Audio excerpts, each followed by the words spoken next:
उसको तो आपने नहीं समझा, इसलिए अब कोई किसी को ना ही समझे तो अच्छा है। किसकी समझ में जो आता है वो वैसा करे।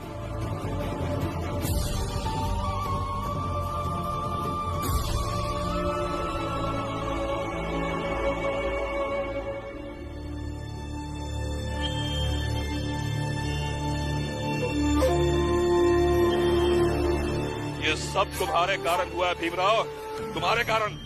क्या? अब जाइए, जाइए हमारी चाल से। मजाक बना लिया है? घटना आपके घर की, घटना करने वाले आपके घर के, और कारण मेरे पति बन जाते। जाइए। गलत क्या कहा? किसी के कारण मेरे बेटे की हिम्मत बढ़ी थी। इसने तो आपको भी समझाया था, आप कहाँ समझ गए? जाइए जाइए, हमारी चाल से निकल जाइए और दोबारा कभी मत आइए। देख क्या रहे, जाइए जाइए।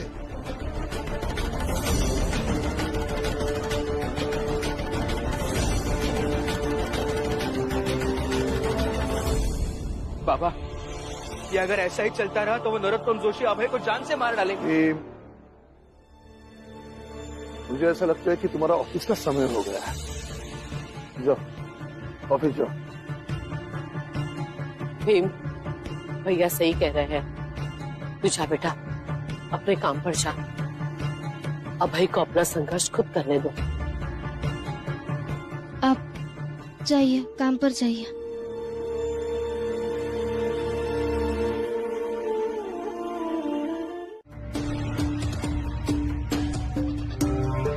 ये कपड़ा तू फैक्ट्री के मालिक का है और ये लोहा नहीं किया है।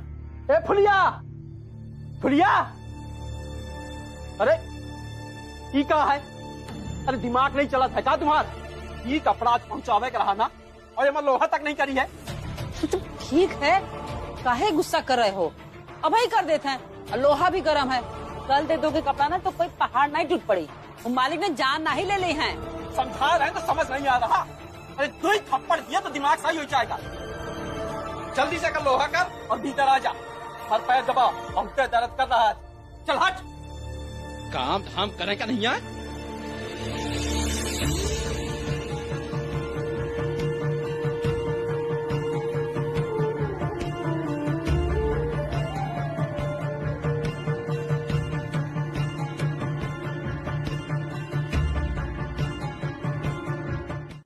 मगर पता नहीं कैसे उन एहसासों की जगह मिथ्या अभिमान भर जाता है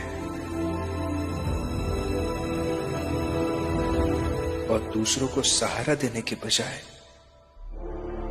उसे गड्ढे में फेंक देते हैं। बाबा, रमा, वकील सर सब सही कहते हैं। मैं अकेला कितनों की मदद कर पाऊंगा। और आज वकील सर ने तो कहा कि मेरे हाथ शिल्पकार की तरह है, तो मुझे एक मजबूत हथियार बनाना होगा जिसका इस्तेमाल हर कोई कर सके और उस हथियार से हर कोई अपनी रक्षा कर सके। पता नहीं कभी बना पाऊंगा ऐसा हथियार या नहीं, लेकिन कोशिश तो करूंगा, जरूर करूंगा।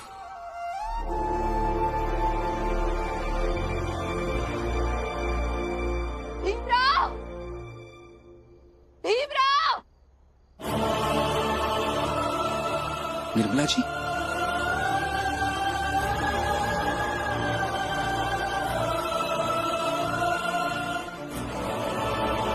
निर्मला जी, क्या हुआ?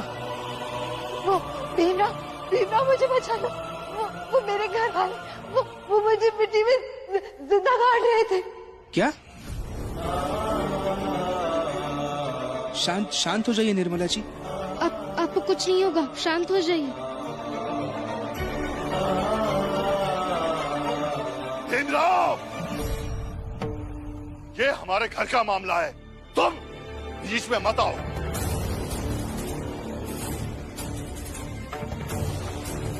रमा, तुमने कहा था कि हमें इनकी चौखट नहीं पार करनी चाहिए, लेकिन अब तो ये हमारी चौखट पार करके आई है, अब क्या करें? मैं बताता हूँ। निर्मला, चल घर। रुकिए,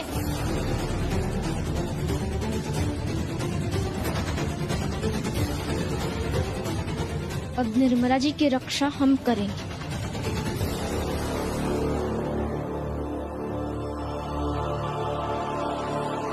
फिर चाहे कोई कुछ भी कर ले।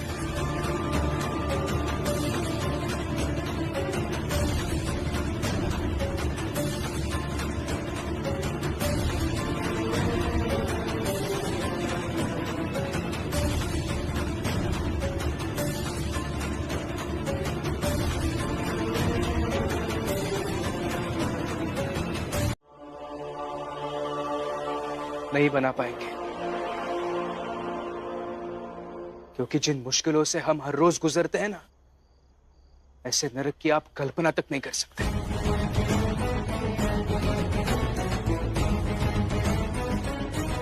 अब हम खड़े रहेंगे आपकी बेटी निर्मला के साथ और उसे नरक से बाहर निकालेंगे। साहिब मेरे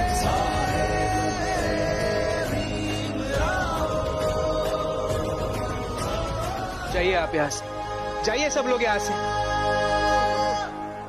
भीमराव, जाएंगे, लेकिन आज यहाँ से फैसला करके।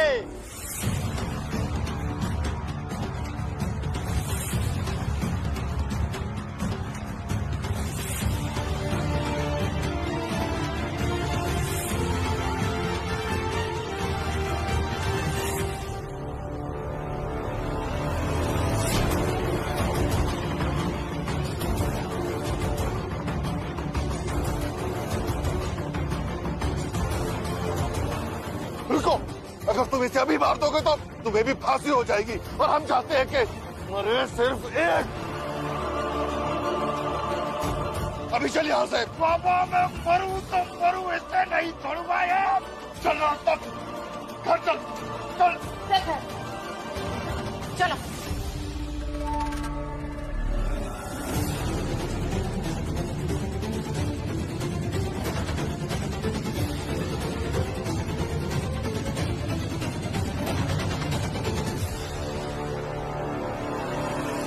अगर 3 दिनों में पैसे वापस नहीं आए तो दिन के उजाले में सबके सामने यहाँ से घसीटते हुए ले जाएंगे, समझा? जी मालिक। जा।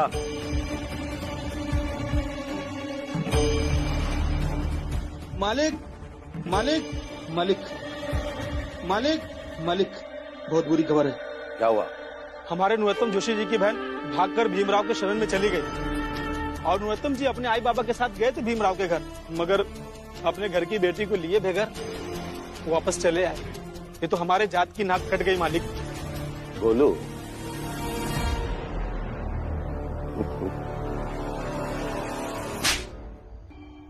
बेवकूफ, ये बुरी नहीं बल्कि बहुत अच्छी और सही खबर है।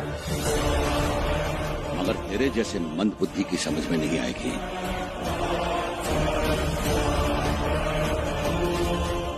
भीमराव, नरोत्तम जोशी की बहन को सहारा देकर तूने बहुत बड़ी गलती की है।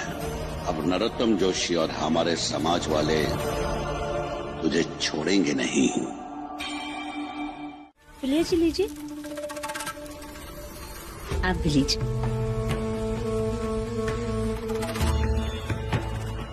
अरे वाह जीजा भाई, आज हम सबके लाने चाय हैं? वो यहाँ क्या बात है।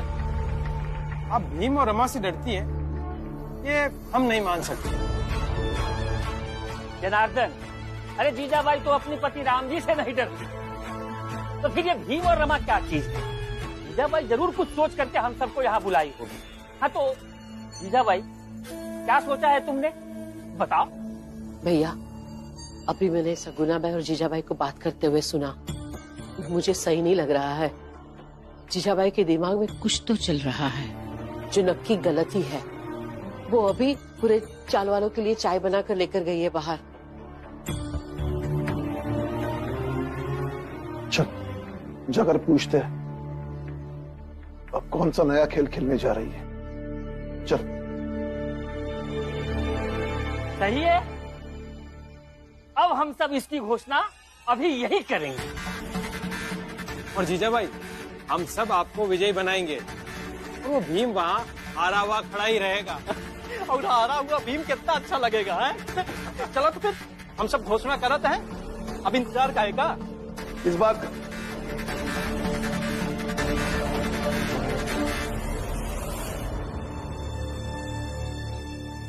का इंतजार नहीं हो रहा है आप सबको? बताओ, ये क्या नई नौटंकी है?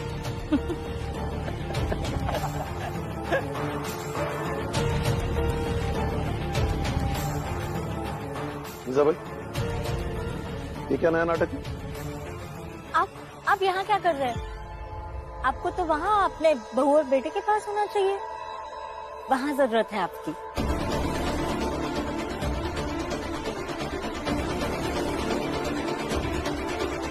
क्या चाय पियेंगे?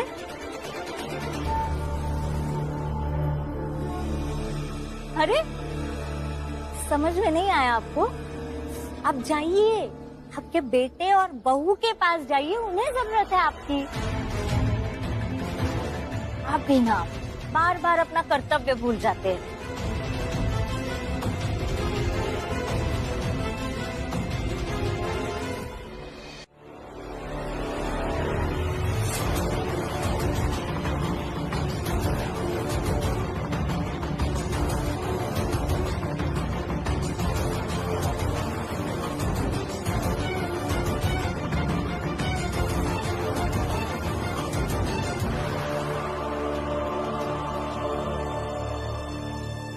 भाई, सच बताओ। ये सब सही है नरोत्तम जी, लेकिन जब आपके घर की बेटी खुद अपनी मर्जी से भागकर गई है भीमराव के पास, तो क्या चार्ज लगाएंगे उस पे? और कैसे कहेंगे उसे कि भीमराव तू क्यों साथ दे रहा है उसका? क्या चार्ज लगाएंगे, कौन सा चार्ज लगाएंगे, ये सब हम नहीं जानते। हम बस ये चाहते हैं कि हमारी बेटी घर वापस आ जाए और वो भीमराव जेल के अंदर। नहीं तो क्या कर लेंगे आप? नहीं तो ज्यादा कुछ नहीं करेंगे दरोगा जी। किसी रात आपके इस पुलिस स्टेशन में रोशनी नहीं होगी, अंधेरा छा जाएगा, भीड़ आएगी और उसी अंधेरे में आपको और आपके इस पुलिस स्टेशन को निपटा देगी।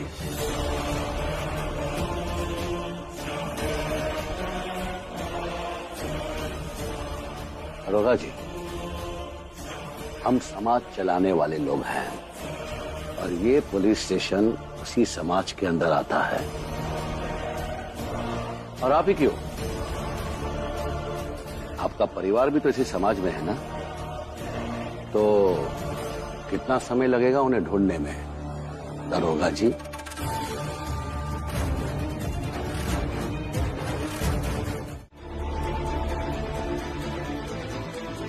और मैं हमेशा मेरे भीम के साथ हूँ। अरे तुम सब पागल हो गए हो क्या, जो भीमराव के साथ खड़े रहोगे? हितेश भाऊ, हमारी बेटी पुष्पा जब इस चौल से अगवा हुई थी ना, तो एक भीमराव ही था जिसने हमारा साथ दिया था। जब हमारे बुरे वक्त में भीमराव हमारे साथ खड़ा हो सकता है, तो आज हमारा भी फर्ज बनता है कि हम भी भीमराव के साथ खड़े रहें।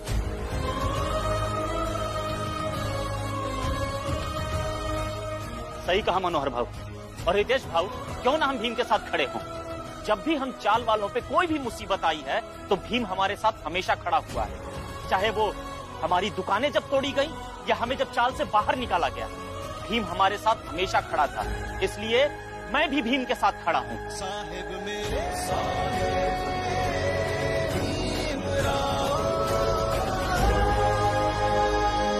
ठीक है, अब तुम कुछ लोग साथ होकर क्या कर लोगे? कुछ नहीं, बस इस बात की तसल्ली रहेगी कि चाल वालों ने अपना भविष्य गलत व्यक्ति के हाथ में दे दिया था, तो हम सब ने विरोध किया था। बस इतनी सी बात है। दो ही चार लोग भीम के समर्थन में हैं भी तो का हुई गवाह। चाल के सारे लोग तो जीजाबाई के साथ हैं। ये हम सब जाने के लिए बहुत बड़ी बात है कि हमारे चाल का प्रतिनिधि जीजाबाई है, और अब से इस चाल में जो कुछ भी हुई, ये जीजाबाई के आदेश से हुई। जीजाबाई की जय। जीजाबाई की जय। जीजाबाई की जय। हाँ तो जीजा भाई, अब आप अपना फैसला सुनाइए। जो आपने क्या फैसला लिया है निर्मला के भविष्य के बारे में?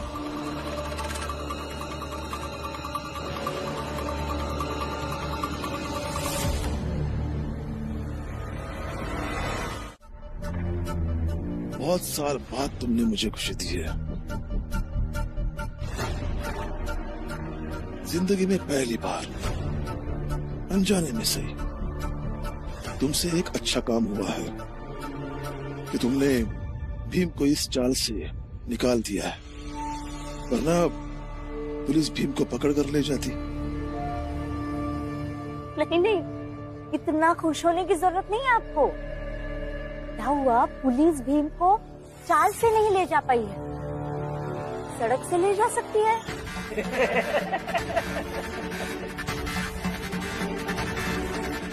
इस बार आपके लाडले बेटे ने नरोत्तम जोशी से कुछ ज्यादा ही बड़ा पंगा ले लिया है। इस बार मामला उसकी बहन का है।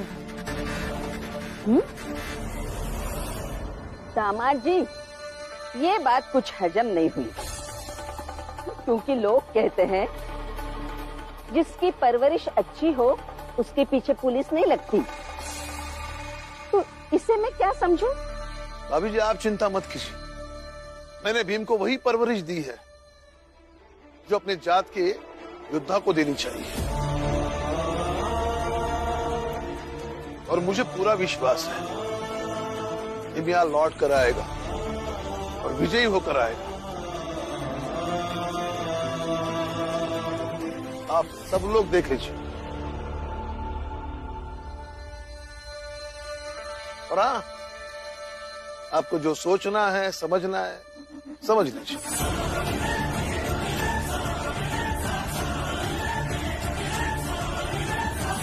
वैसे भाभी, भीम को चाल से निकालना इतना भी मुश्किल नहीं था। अरे इतने सालों तक तुम कमजोर बनी थी, पर अब तुम ताकतवर बन गई हो। तो देख, सब तेरे पक्ष में है, सब तेरे हिसाब से है। जीजाबाई, यही तेवर बनाए रखना, और फिर बची हुई जिंदगी में भीम कभी ना उलझेगा, ना ही कभी मुसीबत बनेगा। इस बार तो भीम सिर्फ चाल छोड़कर गया है, लेकिन उसे वापस नहीं आने दूंगी मैं भाभी। क्या भीमबा और रमा चाल छोड़कर गए? लक्ष्मी कब आई? हाँ, दोनों चाल छोड़कर गए हैं। अच्छा, तुम ये बताओ, आनंद कैसा है? लेकिन अचानक से ऐसा क्या हुआ, क्यों गए वो दोनों? आनंद कैसा है लक्ष्मी? ये पूछा है ना, तो वो बता। उसकी ज्यादा फिक्र है हमें। अच्छा, फिक्र है आपको उनकी? तो सुनिए, डॉक्टर साहब ने कहा है कि अभी वो ठीक नहीं हुए हैं और इनके इलाज में बहुत पैसे लगेंगे, और उन्होंने ये भी कहा है कि वो कब तक ठीक होंगे ये भी नहीं पता। बता दिया मैंने, अब आप दोनों बताइए कि भीमा और रमा कहाँ गए और क्यों गए? जीजाबाई, जाकर पैसे ले आओ।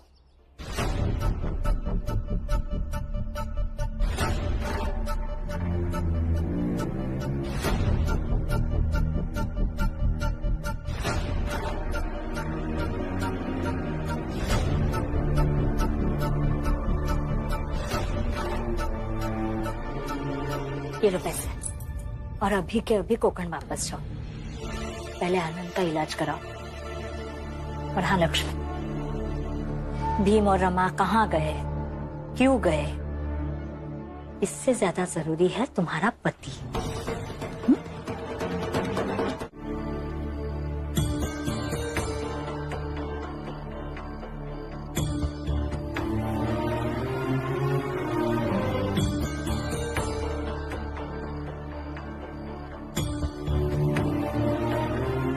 अभय को खाना दे दिया? दे तो दिया है खिड़की से, पर पता नहीं खाएगा या नहीं। निर्मला जी का ससुराल यही है ना?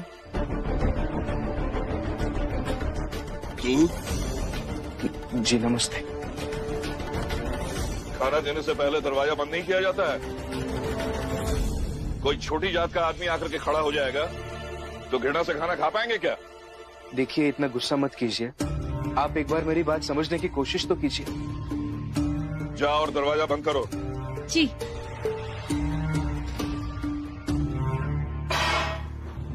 नहीं खाना है मुझे, पहले मुझे यहाँ से बाहर निकालो।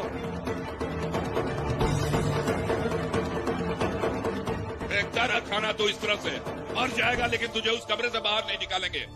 अभय जी, वो मनहूस निर्मला मेरे एक बेटे को तो खा गई, लगता है इससे भी मार कर ही दम लेगी। वो खा गई? निर्मला जी ने सब सच बताया है मुझे। निर्मला जी ही थी जो अपने पति की जान बचाने की पूरी कोशिश कर रही थी। आपने तो आपके बेटे की बीमारी को गंभीरता से लिया नहीं, तो आखिर में निर्मला जी ही थी जो उन्हें अस्पताल में लेके गई और वहां पे उनका देहांत हो गया। देखिए, अभी भी आपके पास मौका है, आपके दूसरे बेटे की जान बचाइए। इस तरह से अभय जी रोज रोज खाना फेंकते रहे तो इनकी भी जान चली जाएगी। फिर ना तो आपको यह आवाज सुनाई देगी और ना ही आप लोग कुछ कर पाएंगे।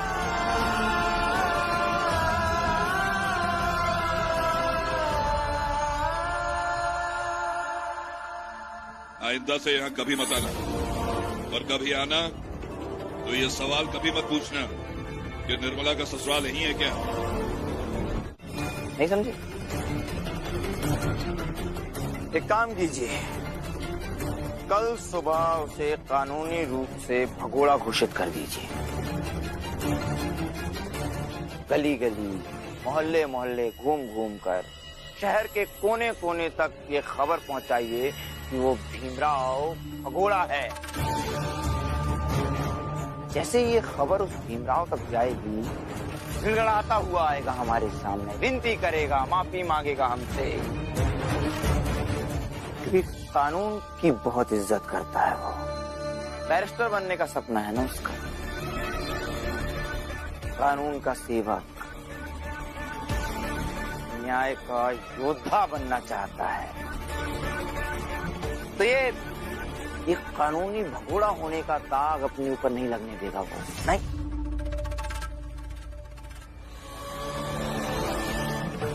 आज तक ये कानून उसकी ढाल था, अब ये कानून ही बनेगा उसकी फांस।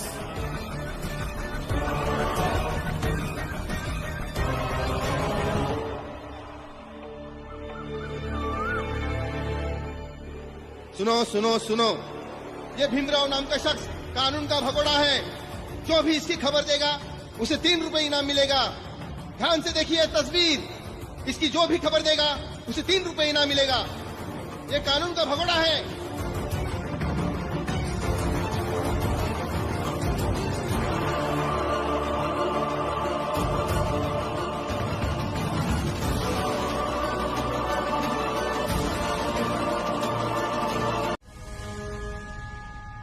यहां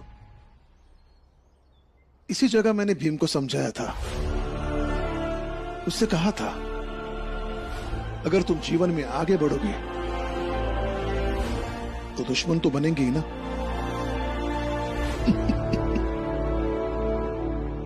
लेकिन आप सबको देखकर अच्छा लग रहा है कि आप सब लोग इतनी तत्परता से मेरे बेटे को ढूंढ रहे हैं। आपकी बेचैनी मुझे अच्छी लग रही है। ये चाय के लिए दूध लेकर जा रहा था, लेकिन आज चाय थोड़ी मीठी पीऊंगा।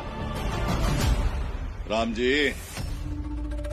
तेरे बेटे की लाश के टुकड़े करके तेरे पास भेजूंगा मैं। कुछ नहीं कर पाएंगे आप लोग, कुछ नहीं। माऊ से लेकर सातारा तक और सातारा से लेकर बंबई तक सालों से आप जैसे लोग कुछ नहीं कर पाए। और जितनी नफरत ईर्ष्या भीम के प्रति करते हैं, उससे कई ज्यादा लोग भीम को दुआ देते हैं। ये क्या कर रही हो तुम? निर्मला जी, आप अंदर चलिए। आप भी अंदर रुको, चलिए। मुझे उनके पास जाना होगा। क्या? मुझे उन लोगों के सामने जाना होगा।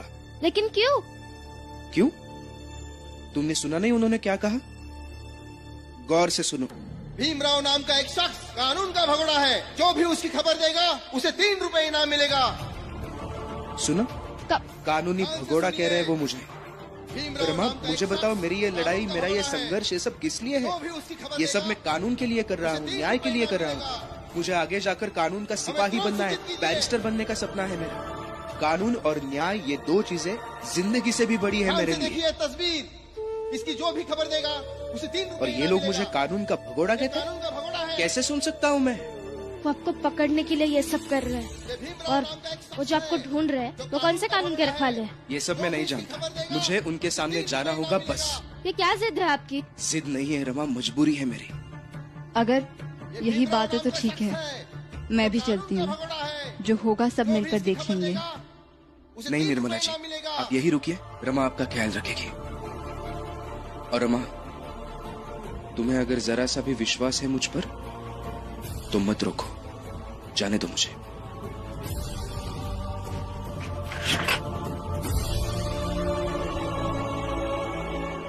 ये भीमराव नाम का एक शख्स है जो कानून का भगोड़ा है।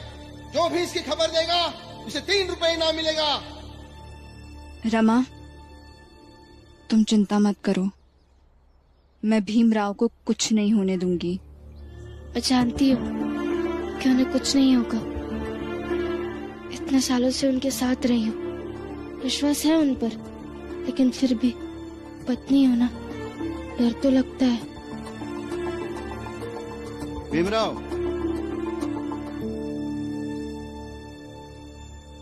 कहाँ जा रहे हो? वो खुद को कानून के हवाले करने जा रहा हूँ सर। क्यों? दरोगा साहब जोर जोर से घोषणा देते हुए जा रहे थे कि मैं कानून का भगोड़ा हूँ, लेकिन मुझे पता है सर कि मैं कानून का भगोड़ा नहीं हूँ, इसलिए मुझे खुद को कानून के हवाले करना होगा।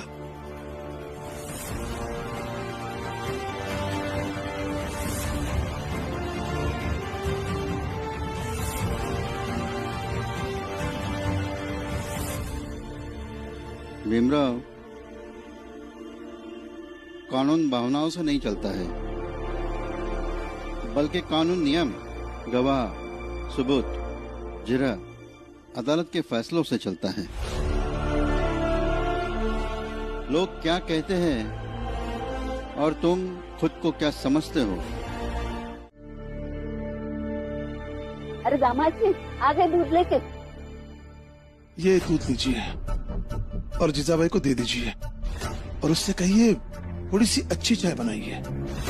शक्कर जरा ज्यादा डालने को बोलिए, आज मीठी चाय पीऊंगा। अच्छा, तो आपको आज मीठी चाय पीनी है?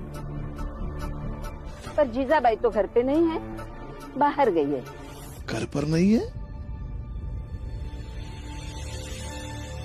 बाहर गई है? भीम को ढूंढने गई होगी। अच्छी बात है, जाना भी चाहिए।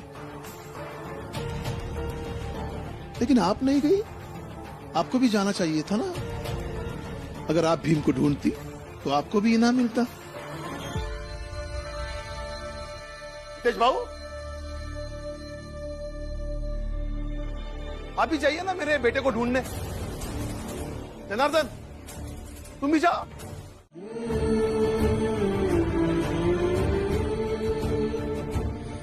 बहुत बड़ी गलती हुई मुझसे। दरोगा की आवाज सुनकर निर्मला जी को याद छोड़कर जाने का फैसला नहीं करना चाहिए था।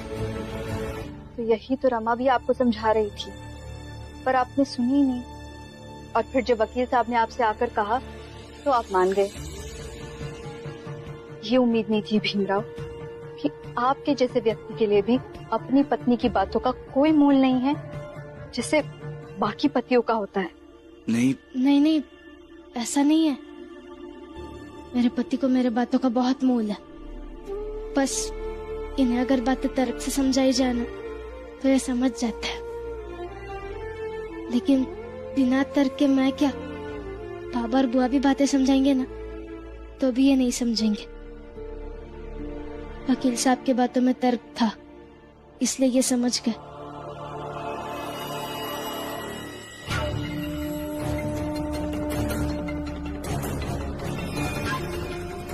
यहाँ छुपे हैं ये सब। अब मैं बताऊंगा कि भीमराव कहाँ है।